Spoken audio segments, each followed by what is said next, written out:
Can a trust be a beneficiary of a life insurance policy? Sometimes, yes, and it can be a great idea sometimes. My name is Michael Pevney. I am an estate planning lawyer. I create estate plans for California families.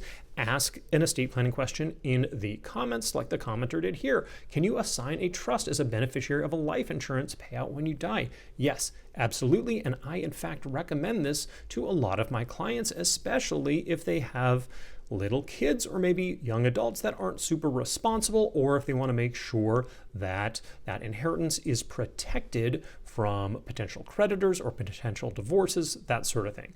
When an individual, and that person is an adult, is named on a life insurance policy, they essentially get that money as soon as you pass away. You show a death certificate to that insurance company and you pretty much get the money. Now, but if you're being sued or you're going through a bankruptcy or that sort of thing, that money can count as assets against you.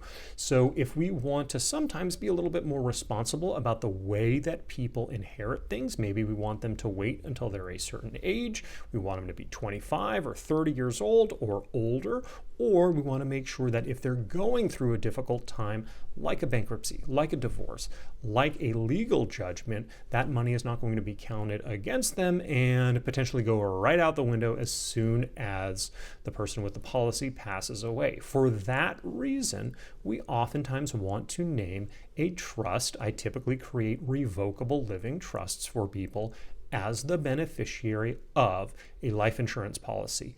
Any larger life insurance company, you're able to do that. You need the name of the trust. You need the date the trust was created. There has to be some sort of tax ID number associated with the trust, which is typically your own social security number.